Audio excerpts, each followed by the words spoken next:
Necesitamos una revolución en sala y la necesitamos ya. Entre Fogones, el podcast de Macro para la hostelería. Durante las últimas décadas, la cocina ha ganado mucho territorio dentro de los restaurantes y con ello también los cocineros, por supuesto. Este reconocimiento es súper merecido, pero sin embargo hemos visto que no ha ocurrido lo mismo con la sala. La sala, el rol de maître y el rol de camarero ha ido perdiendo valor, relevancia y sobre todo respeto. Y eso nos ha llevado a que hoy nos encontremos con que hay escasez de profesionales formados, con que pocos estudiantes en escuelas de hostelería quieran prepararse para convertirse en ser grandes profesionales del sector. Y eso al final se traduce evidentemente en que cada día hay menos personas interesadas en trabajar en las salas de nuestro país. ¿Por qué está ocurriendo todo esto y sobre todo qué podemos hacer para remediarlo? Aquí arranca un nuevo episodio de Entre Fogones, el podcast de Macro, que ya está disponible en todas las plataformas digitales, iVoox, Spotify, Google Podcast, Apple Podcast y también en nuestro canal de YouTube. La pandemia obligó a los restaurantes a reconvertirse, a hacer delivery, a hacer takeaway y a nosotros como consumidores, desde luego, a habituarnos a una manera diferente de consumir gastronomía, de consumirla en casa, de consumirla pues haciéndolo nosotros incluso parte del servicio que antes se hacía en el restaurante.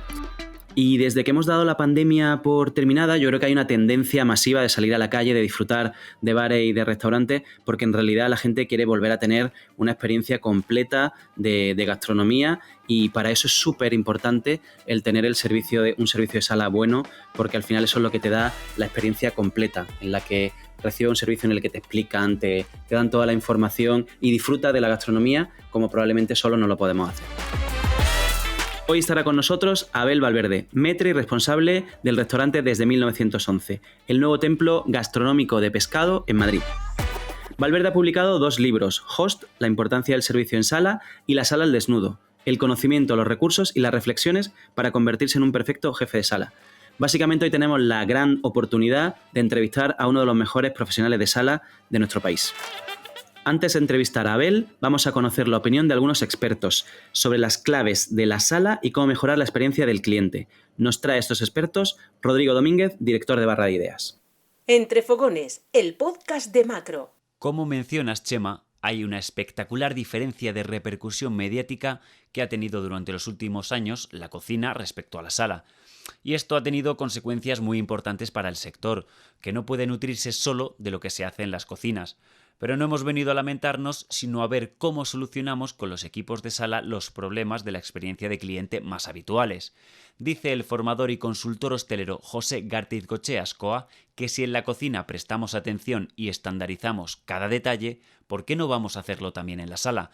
El consultor anima a identificar las tareas que sí pueden ser estandarizadas, crear un manual de procedimiento y también una descripción del puesto de trabajo donde se debería recoger de forma estandarizada las siguientes tareas: mise en place, diagrama de flujos en el servicio, recogida, fraseología, gestión de incidencias y técnicas de venta.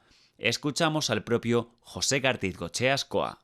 Lo primero es tener muy claro la forma de realizar todas las tareas, tanto en el servicio como en la mise en place, analizando cada una de las acciones y definiéndolas. Hacer un checklist y un briefing diario son herramientas muy útiles en la mise en place, mientras en el servicio debemos analizar cada una de las acciones y definirlas, desde la reserva, pasando por técnicas de venta, gestión de incidencias, toma de comanda, etc., hasta la despedida. Además, no basta con que nosotros lo tengamos claro, hay que ponerlo por escrito, lo que evitará malos entendidos e interpretaciones. Debemos comunicar y formar al equipo en todos estos procesos para que los interioricen y sean parte del ADN de nuestro negocio. Y las palabras, o lo que antes denominábamos fraseología, es una de las claves con las que un equipo de sala puede conquistar a los clientes. Las palabras son una herramienta perfecta para colocar a nuestro restaurante en lo que se denomina como top of mind del consumidor, es decir, que sea uno de los restaurantes que recuerde seguro cuando le pregunte cualquier amigo o familiar y pueda recomendar ese mismo restaurante. ¿De qué manera el lenguaje determina nuestra memoria? Nos habla sobre esto Luis Castellanos, que es filósofo y pionero a nivel mundial en la investigación del lenguaje positivo. Luis ha trabajado con algunos de los chefs más reputados del país, como Andoni Luis Aduriz o Mario Sandoval, para descubrir de qué manera influyen las palabras de sus equipos en los clientes. Cuando estamos con un comensal, nuestro lenguaje es una selección de esas horas que vamos a estar con él, de cómo vamos a estar con él y qué es lo que queremos producir en él. El lenguaje, como hemos dicho muchas veces, es el lenguaje oral, el escrito y el gestual. Son palabras orales y palabras gestuales. Y determina tanto la memoria porque al final el lenguaje se come. El lenguaje es comestible. Las palabras alimentan nuestro cerebro y alimentan nuestra memoria. Por lo tanto, creo que es muy importante que sepamos elegir cómo queremos alimentar también la memoria de la persona que va a estar con nosotros disfrutando de un menú, de un rato, simplemente sabiendo que todo lo que ocurre ahí, todo lo que ocurre en una mesa, en el servicio, también es comestible. De otra forma diferente, pero es comestible. Y otro de los temas que suele preocupar a los hosteleros es la gestión de las quejas. La reclamación es una situación clave para cualquiera de los trabajadores porque encierra el potencial de convertirse también en un momento de fidelización si la respuesta es buena. O, en caso contrario, si dejamos marchar enfadado a ese cliente, no solo podría representar la pérdida de una venta, además estaría en peligro de que hablen mal de nuestro negocio a sus allegados o también en las redes sociales. ¿Cuáles son las claves para atender correctamente una queja en la sala? Xavi Iglesias, formador y barista, nos lo cuenta. O sea, eso es muy importante, escuchar activamente lo que el cliente le ha pasado. Y él tiene que darse cuenta que tú le estás escuchando. No es suficiente con escucharla activamente y mirar hacia otro lado. Él tiene que detectar que le estás escuchando y tienes ganas de solucionarlo. Por lo tanto, la segunda fase para mí más importante es buscar y dar una solución y que todo el mundo de la plantilla, desde el ayudante al camarero, al chef, al dueño, den la misma solución a respectivas quejas. Entre Fogones, el podcast de Macro.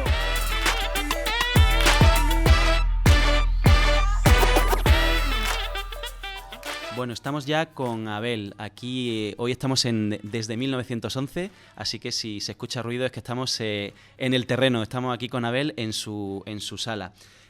Abel, queríamos hablar contigo y entender cuáles son las principales carencias que crees que tiene la sala en España. Bueno, pues un placer estar con vosotros. La principal carencia ahora mismo actual, sin duda, es el factor humano, ¿no?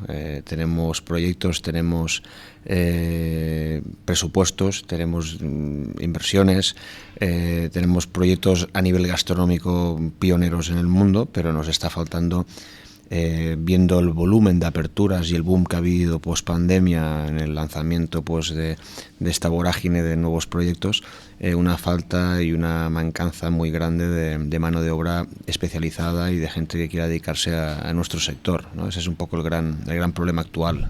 O sea, lo que falta es gente de sala, profesional de sala para cubrir todas esas plazas que, como decía, se han abierto un montón de restaurantes y ahora mismo no hay gente para cubrir de manera profesional toda esa sala, y eso es un problema grande. Es el gran déficit. De hecho, nos llegan ya mensajes de profesionales que no pueden dar cabida a un lleno de sus establecimientos, no por falta de clientes, sino por falta de trabajadores, ¿no?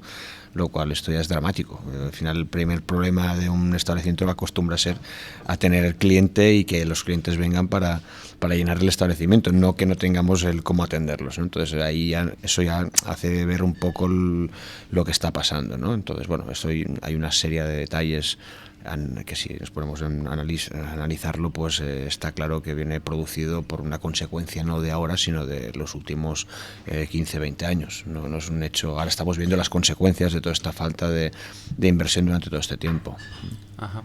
¿Y cómo crees que se puede mejorar esto? O sea, ¿cómo podemos hacer la profesión más atractiva? Porque al final, si necesitamos más profesionales en sala, está claro que lo que necesitamos es que haya más gente que se quiera dedicar a la sala. ¿Cómo podemos, o tú que desde luego eres uno de los máximos exponentes de la sala en España, cómo podemos contarle a esos jóvenes que entiendo que empiezan a estudiar y que tienen que elegir a qué se van a dedicar, que decidan dedicarse a una profesión tan bonita como la de sala? Bueno, sobre todo, yo creo que hay que empezar a romper estereotipos y tabús y sobre todo los sanbenitos que cuelgan, ¿no?, del oficio, que esto parecía que cuando decías yo quiero ser camarero, mamá quiero ser camarero, era como un acto terrorista, ¿no?, casi.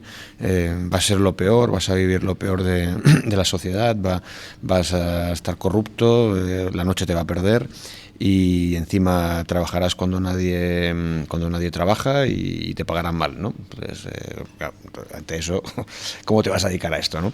Si eso lo ponemos en el perfil de una persona de 18, 19 años, que lo que está pensando es también en vivir la vida y piensa pues en compaginar sus estudios con su trabajo, con su carrera, con su vida de amistades, pues entonces hay unos estereotipos que cuelgan que son muy, muy negativos, ¿no? Entonces yo creo que lo que hay que hacer es dignificar un poco el oficio, ¿no? Ya se está haciendo, porque ya la realidad de hoy no es la de hace 20 años. Tenemos horarios mucho más equilibrados porque están marcados por ley y controlados por ley, con lo cual ya no son las 14 horas diarias de trabajo laboral, pocas empresas, y la que no lo haga le animo a que revise, porque realmente hoy cualitativamente el trabajador va a valorar más su conciliación laboral familiar, más incluso que 150 euros más de nómina. Entonces esto es un hecho, ¿no? Entonces hay que tener ese equilibrio presupuestario negocio con el bienestar de tu personal, con el objetivo del bienestar del cliente, ¿vale? Entonces esa obsesión que hemos tenido siempre pensando en la calidad del cliente únicamente, sin pensar en que quien atiende al cliente es el personal, y hacer felices a tus empleados va a hacer clientes felices, ¿no? Entonces un poco esto lo tomo de Richard Branson, que tiene más dinero que yo y es más listo que yo y realmente ya lo aplica en sus compañías hace muchos años y bueno, yo creo que es una muy buena mentalidad, ¿no? Entonces hay que limpiar esta imagen,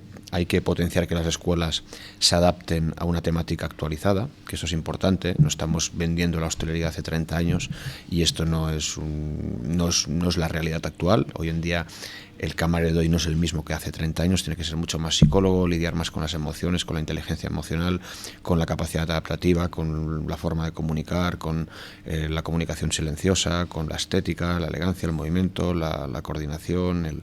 Bueno, hay muchos otros factores que nos enseñan en las escuelas, ¿no? Entonces, eso es otro punto importante a adaptar a la actualidad, ¿no? Y luego, pues sobre todo... Que no se enseñan, pero deberían enseñarse, ¿no? Sí, es lo que estamos diciendo, que... Yo creo que vivimos un poco... Yo soy muy, muy central en todo, ¿eh? Entonces, yo me gusta coger cosas del pasado y luego soy un friki y un tequi, me gusta todo lo moderno y lo actual, y el primero que se pone unas gafas virtuales en mi casa y hago historias raras, ¿no? Pero digo esto porque yo creo que hay que coger cosas del pasado, que a veces parece que cuando hablamos del pasado hablamos de cosas antagónicas, viejas, oxidadas, rancias.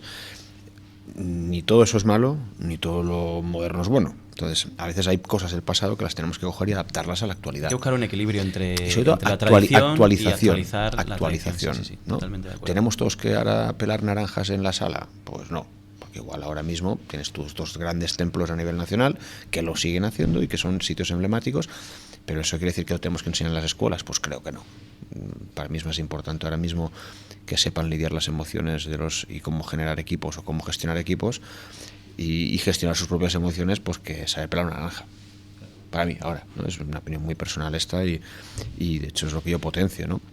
Y bueno, pues y luego sobre todo también otra parte muy importante es hacer partícipes a los equipos de los éxitos y fracasos.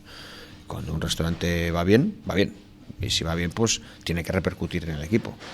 No puede ser que vaya bien y tú apretes más, ¿no? Y no generes ningún beneficio al equipo, ¿no? Entonces ahí me gusta, y eso es una política que en esta empresa, en Pescarías Coruñesas, pues también estamos muy presentes con ello, es que la proporcionalidad esté presente en los equipos, ¿no? Si tú rindes y tu trabajo rinde, pues esto se repercuta en un mayor beneficio económico para ti. Sí, porque además en la sala directamente está muy relacionada con el éxito del negocio. O sea, la cocina, evidentemente, son los dos grandes mundos de un restaurante. La cocina, evidentemente, tiene que hacer su trabajo, tiene que cocinar bien, tiene que salir un plato maravilloso, pero luego en la sala se remata. O sea, un plato bien vendido, un plato bien contado, un servicio bien hecho, desde luego hace redonda la experiencia y te puede arruinar la experiencia, con lo cual, si un restaurante va bien, es porque seguramente el equipo de sala lo está haciendo también muy bien. Siempre hablo de las 4 patas, ¿no? en la experiencia de un cliente, y de hecho en pandemia ponía un poco en relieve lo que se nos había quitado, ¿no? Un poco teníamos los cocineros metidos hasta en la sopa, nunca mejor dicho, ¿no? En los reels, los Instagram, todo el día estaban colgando acciones de cocina en casa. Teníamos la cocina en casa porque el takeaway funcionó perfectamente bien, el delivery. Teníamos vino, porque no nos faltó los suministros de vino, se acabó el papel de váter, pero el vino no se acabó.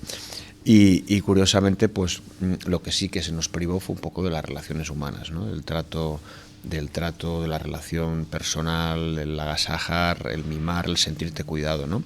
De ahí yo creo que ha habido un poco este boom también de necesidad de salir, ¿no? Decían la bacanal, ¿no? Vaticinaban como la gran bacanal después de... Que la hemos vivido, que la hemos vivido, que todo el mundo hemos salido... No deja de ser esto, o sea, las ganas de volver a compartir, vivir, festejar, ¿no? Porque al final somos un país de sol, playa, ole, ole, ¿no? Y nos gusta a todos, y más cuando más vamos bajando hacia el sur, vamos ampliando los horarios. Oye, Abel, has traído la comparativa con la cocina, y yo creo que es inevitable, evidentemente, comparar la sala y la cocina. Y eso que contabas de que probablemente no esté bien valorado el trabajo de camarero, pasaba con el cocinero. O sea, el cocinero, yo a todos los cocineros los escucho hablar de cuando le dije a mi madre que iba a ser cocinero, y con los cocineros, sin embargo, sí que se ha conseguido dar esa vuelta y que sea una profesión mucho más reconocida. ¿Qué tenemos que hacer para que, hemos dicho que el 50% del negocio está en la cocina, el otro 50% está en la sala? ¿Qué tenemos que hacer para poner en valor ese gran trabajo que hace que todos disfrutemos de una experiencia en un restaurante? Bueno, aquí es otra mezcla, ¿no? Por un lado tenemos la prensa gastronómica, pues que durante los últimos 20 y pico años ha estado potenciando la imagen del cocinero, ¿no? Y el cocinero habla de política, de religión, de cualquier cosa que se le pase por la cabeza, y se ha vuelto una figura mediática, ¿no? Solo tienes que ir a la calle y preguntar a cualquier persona de a pie que te diga el nombre de 3 grandes cocineros y nadie duda, ¿no? Todo el mundo lo tiene muy claro. En cambio, la figura de la sala pues ha sido todo lo contrario, nos hemos quedado un poco en la sombra. Eso pasa en el momento, podemos fijarlo en el tiempo a partir de la Nouvelle Cuisine, donde el cocinero empieza a ser alguien importante de caras al cliente, no es aquel ser que está dentro de la cocina cerrado, sucio, con un delantal que no sale para nada.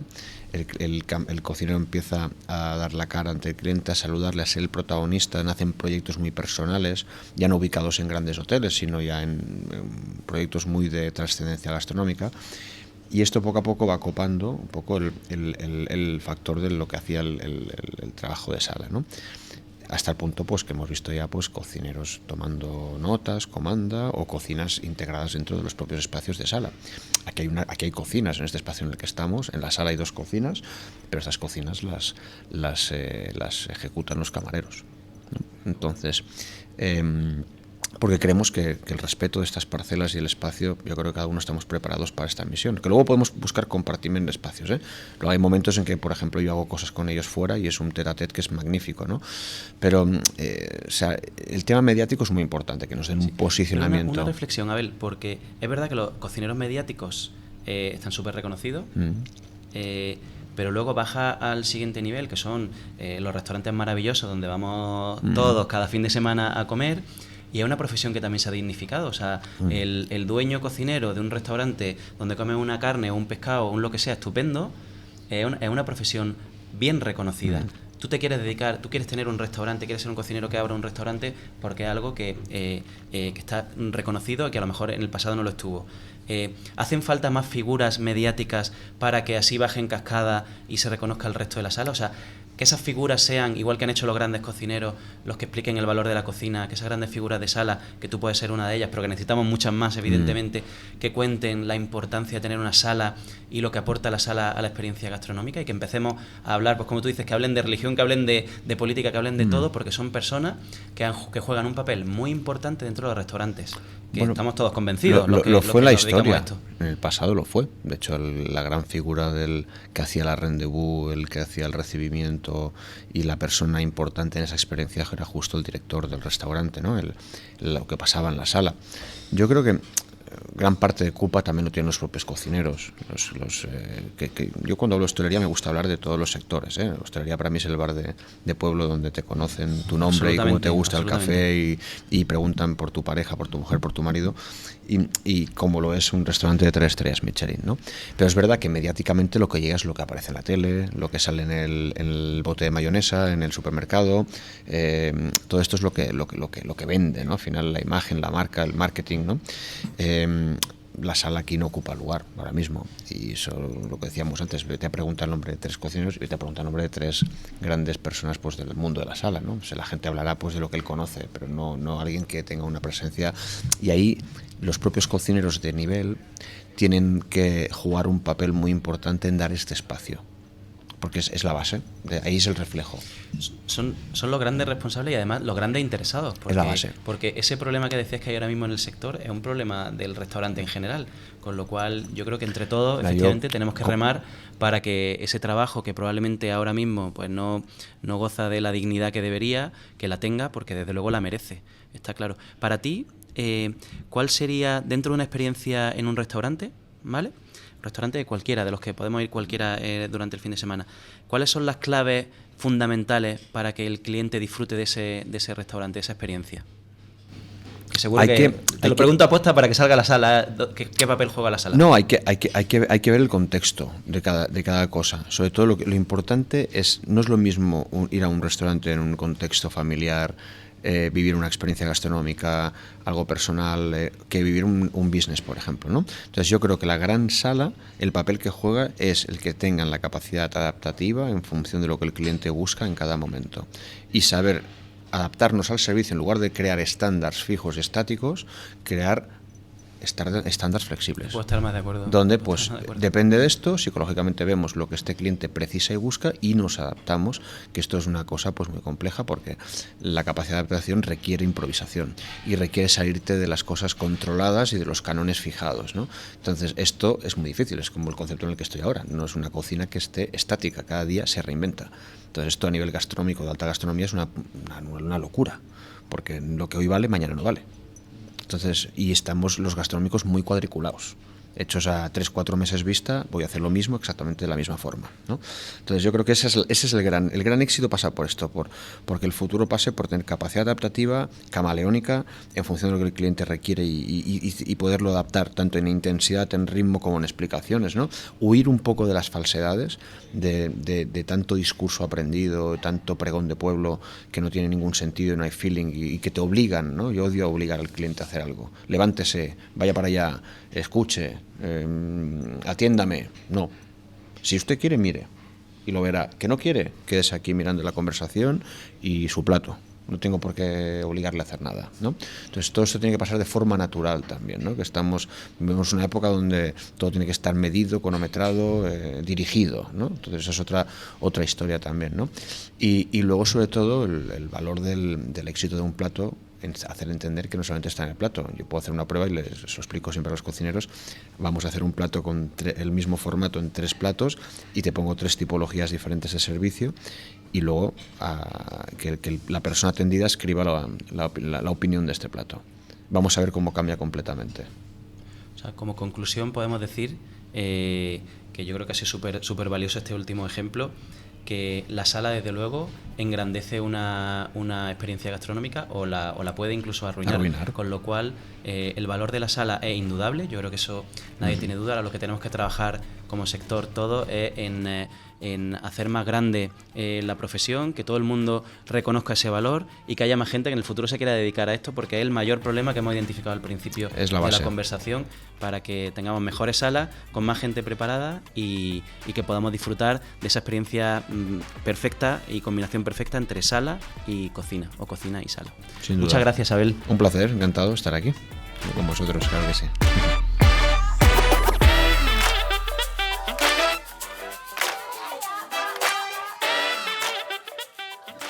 Hasta aquí nuestro episodio de sala de hoy. Nos escuchamos en el próximo Entre Fogones.